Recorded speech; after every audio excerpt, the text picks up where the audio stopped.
یہ جو پیروی اور اتباع ہے یہ محبت کے بغیر ممکن نہیں ہوتی، اور جب محبت ہو جائے اور پھر بندہ کسی کے پیچھے پیچھے چلے تو مفتی احمد یاخا صاحب نعیمی الرحمت نے بڑی پیاری بات لکھی ہے کہ پیچھے پیچھے چلنے میں بڑا فائدہ ہے، اور وہ فائدہ کیا ہے؟ پہلی چیز کہ انجن کے ساتھ بوگیاں جڑی ہوں تو انجن یہ نہیں دیکھتا کہ بوگی اعلیٰ درجے کی ہے یا ماٹھی پوزیشن کی ہے، انجن صرف یہ دیکھتا ہے کہ پیچھے پیچھے لگے ہیں، جڑ گئے ہیں، آ رہے ہیں، بس خیری صلاح ہے، منزل پہ پہنچ جائیں گے۔ ایک فرسٹ کلاس کا ڈبہ ہو اور فرسٹ کلاس میں ساری چیزیں ہی آ گئیں، آگے تکلف ہی ہوگا چیزیں بیان کرنا، اس میں اے سی بھی ہو، لائٹ بھی ہو، واش روم بھی بہتر ہو، پانی کی سہولت بھی اس میں موجود ہو، کھانے دانے کے لیے بھی سپلائی موجود ہو، آرام کرنے کو تکیے موجود ہوں، اعلیٰ حاصل قیاس، لیکن وہ آکڑ خاں بن جائے اپنے فرسٹ کلاس ہونے پر اور یہ کہے کہ میں کسی نہ جڑنا ہی نہیں تو کسی پیچھے لگنا ہی نہیں، تو وہ پھر اسٹیشن پہ کھڑا کھڑا گل جائے گا، اس میں بیٹھے گا کوئی نہیں، کیونکہ بیٹھنے والا یہ دیکھتا ہے کہ اے انجن نال جڑیا ہے کہ کوئی نہیں جڑیا۔ ہم بھی ہر نتھو خیرے کو پیر نہیں مانتے کہ کوئی بھی کملہ یملہ سڑک پہ پھر رہا ہو یا کسی کی جگہ پہ قبضہ کر کے بیٹھ گیا ہو نہر کنارے، کہ ہم بھی بابے ہوتے ہیں، پہلے جھنڈا لگائے، پھر ایک جعلی قبر بنائے، پھر وہ جناب دوسرے، نو نو نو نو نو، ہم تو ہماری نظر ہے حضور گنج شکر پہ، حضور داتا سرکار پہ، حضور غوث العالمین کی جناب پہ۔ کیوں؟ یہ وہ ذاتیں ہیں جو حضور کی ذات پاک سے جڑے ہوئے ہیں، وابستہ ہیں، تو لہٰذا پیچھے پیچھے چلنے میں یہ فائدہ ہے کہ جو آگے لے کر جا رہا ہے وہ صرف یہ دیکھتا ہے کہ میرے ساتھ چل رہے ہیں کہ نہیں چل رہے، جڑ جائیں اور چلنے لگ جائیں تو منزل پہ خود بخود پہنچ جائیں گے۔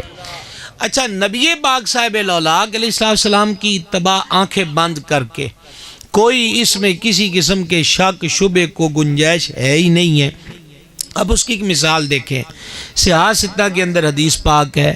نبی کریم علیہ السلام نے قدید تناول فرمایا۔ اچھا، یہ جو قدید ہے یہ خشک گوشت ہوتا ہے عرب کے اندر، اور یہ دیہاتوں میں اور متوسط گھرانوں میں ہوتا تھا کہ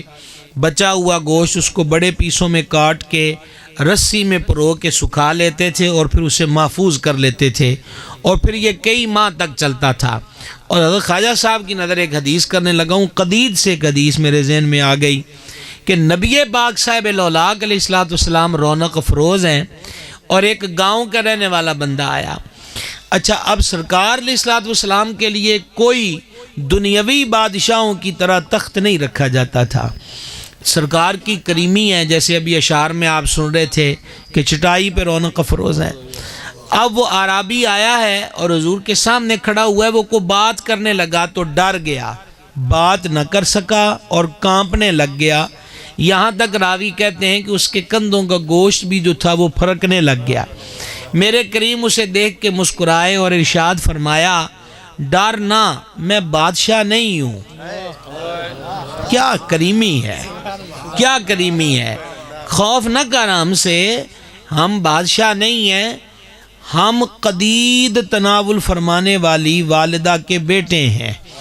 اچھا، بات پھر وہی آ گئی نا، کیونکہ قدید متوسط گھرانوں میں کھایا جاتا تھا، بادشاہوں کے ہاں تو روز مرغن غذائیں ہوتی تھی، تو دیکھیے آنے والے کا ڈر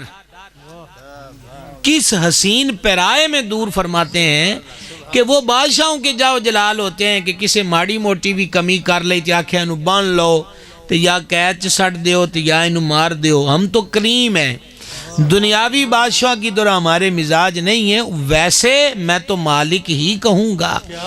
کہ ہو مالک کے حبیب، یعنی محبوب و محب میں نہیں میرا تیرا۔ تو حضور پر نور علیہ السلام قدید تناول فرما رہے ہیں، تو آپ نے اس کا پہلا نوالا مبارک لیا، اور جب وہ نوالا آپ نے تناول فرمایا نا اور باقی گوشت کا پیس دہن شریف سے الگ کیا، تو ارشاد فرمایا کہ میں روز قیامت اولاد آدم کا سردار ہوں۔